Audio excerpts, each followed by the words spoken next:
Ahora, la importancia de que este estudio se presentara de nuevo en la conferencia de oncología es que ya habíamos escuchado de diferentes estudios, especialmente en Asia, que se les había ofrecido a los pacientes esta terapia dirigida después de la cirugía. Y aunque en algunos de estos estudios también se ve el beneficio en términos de progresión a libre de progresión, o sea, que pacientes no estaban progresando después de recibir el tratamiento, ese beneficio de sobrevida global se perdió. O sea que en estos estudios antes de Adaura, aunque había un beneficio temprano de que los pacientes estaban progresando más lentamente, en verdad no estaban viviendo más tiempo, porque muchos de estos pacientes cuando recibían terapia y progresaban, podían tener el mismo resultado. Pero este estudio Adaura, que es un estudio grande, fue el primer estudio demostrando en verdad que la sobrevivencia global para estos pacientes es mejor si reciben el tratamiento dirigido para esta mutación después de su cirugía. Y esta es probablemente la figura más importante de la presentación que se hizo.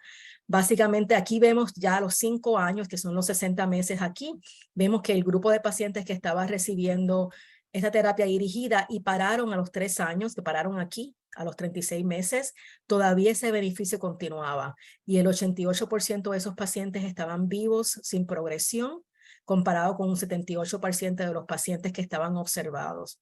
O sea que había una reducción de un casi 50% si uno de progresión, no de progresión, sino de sobrevida global. O sea que el 50% de los pacientes que reciben esta medicina van a estar vivos porque se le añadió esta pastilla después de su cirugía.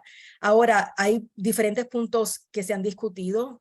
Primero es mucha crítica y entender en verdad qué estaba pasando con los pacientes que estábamos comparando.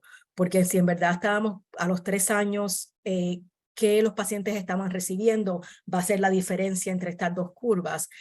Un punto que queremos indagar es que en este estudio hubieron pacientes que no completaron quimioterapia, sino que tuvieron esta mutación y por alguna razón recibieron solo el tratamiento dirigido. Y aunque siempre hay un beneficio, aunque no tengas la quimioterapia, siempre hay un beneficio a la pastilla, el beneficio no es tanto como si hubiera recibido quimioterapia. O sea que hay un beneficio de casi 7% de sobrevida global si esos pacientes recibieron quimioterapia y después la pastilla. Entonces muchas veces nos preguntan los pacientes si cuando encuentran esta mutación después de la cirugía, si podemos ahora no hacer la quimioterapia, porque obviamente la quimioterapia tiene otros síntomas de náusea y pérdida de pelo en algunos casos. Entonces, si podemos cancelar la quimioterapia porque tenemos la pastilla, pero en verdad sabemos que hay un beneficio absoluto a la quimioterapia. Yo quiero hacer ese comentario que en este estudio, aunque hay un beneficio a la pastilla para los pacientes que no recibieron esta quimioterapia antes de la pastilla, siempre si yo veo un paciente especialmente joven que puede tolerar la quimioterapia, le voy a ofrecer la quimioterapia antes de esta terapia dirigida. Ahora, vamos a hablar en verdad, cuál es la experiencia para estos pacientes y quiero volver atrás a enseñarles una curva importante. Quiero que vean que muchos pacientes, si nosotros ahora tenemos esta data que está presentada y nos dice que esta pastilla es importante para los pacientes para poder ayudar a su sobrevivencia global a los 5 años, tenemos que entender que muchos pacientes en el grupo placebo están vivos sin recibir esta paciente. O sea que nosotros tenemos que tratar casi todos los pacientes para ver este beneficio de la pastilla, pero hay pacientes que hubieran estado curados sin haber recibido la pastilla. Entonces tenemos que entendiendo eso, tenemos que ver qué en verdad es la experiencia para los pacientes que reciben esta pastilla, que van a recibirla por 3 años. Es una medicina tolerable, es una medicina que puede causar síntomas. Osimertinib, que es una terapia dirigida para EGFR de tercera línea, es mejor tolerable que las previas en términos que los pacientes experimentan menos rash, experimentan menos diarrea.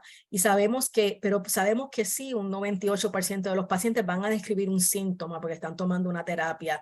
Los síntomas graves en términos de síntomas que había que discontinuar la droga o reducir la droga fueron de 13 a 12%. O sea que muchos de los pacientes, la mayoría de los pacientes, un 80% de los pacientes pudieron continuar el tratamiento.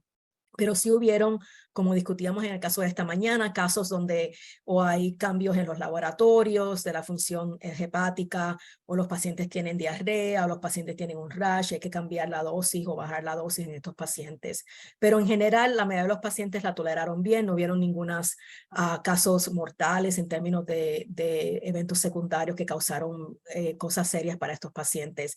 Pero yo creo que el efecto secundario más serio para los pacientes que reciben osimertinib después de esta cirugía, el 100% de los pacientes van a sentir algo en su bolsillo, porque estas medicinas sabemos que son hoy en día muy caras en Estados Unidos, muy caras en Latinoamérica, y no tenemos acceso y los recursos para que todos los pacientes que tengan cirugía puedan tener acceso a esta medicina, y es una parte importantísima y tenemos que tener como una comunidad responsabilidad de entender cuáles son los pacientes que en verdad necesitan estas medicinas, y podemos, y ahora hay en desarrollos medicinas que va a haber más competencia, y esperamos que tengamos medicinas que tengan mejor costo para poder ofrecerle estas medicinas a más pacientes mundialmente.